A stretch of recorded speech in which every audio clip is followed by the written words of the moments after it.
let me start with something I see all the time in the workplace.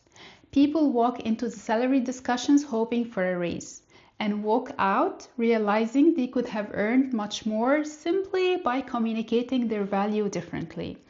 Today, I'll show you how to negotiate your salary with clarity and confidence in a way that truly reflects your worth.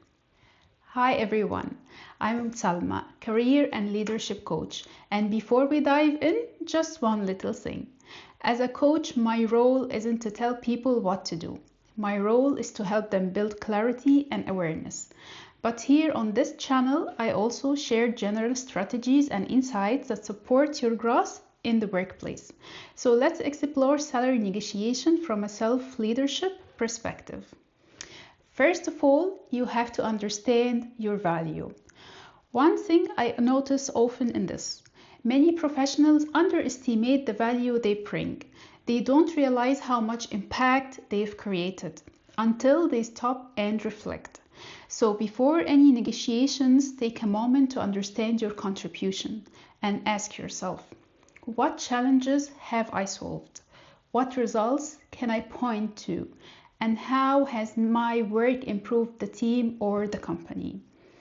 When you are clear about your own values, you communicate from confidence, not doubt. The second point that you have to prepare with a simple structure. Successful negotiators are not lucky, they are well prepared. Here's a simple structure many professionals find useful. First, results, which means what did you achieve? 2, impact, why did it matter? And 3 is the future value, how will you continue contributing? You're not memorizing a script, you're simply organizing your thoughts so you can speak calmly and professionally. Point 3 is a conversation itself. Think of negotiation as a dialogue, not a confrontation.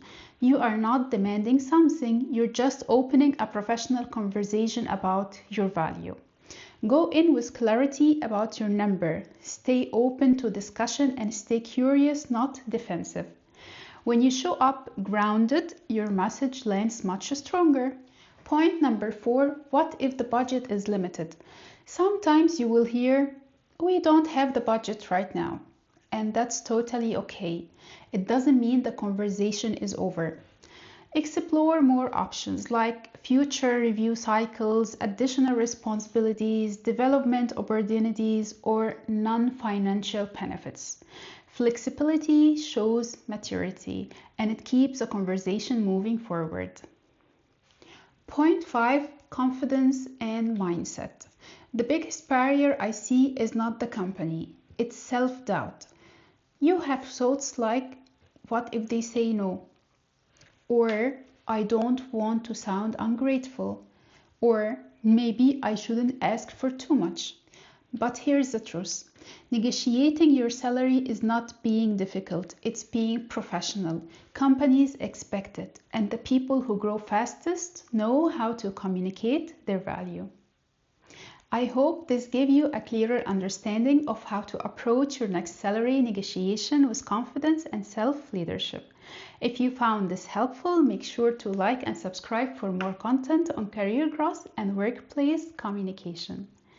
And tell me in the comments, what's the biggest challenge for you when talking about money at work? Thank you and see you next video.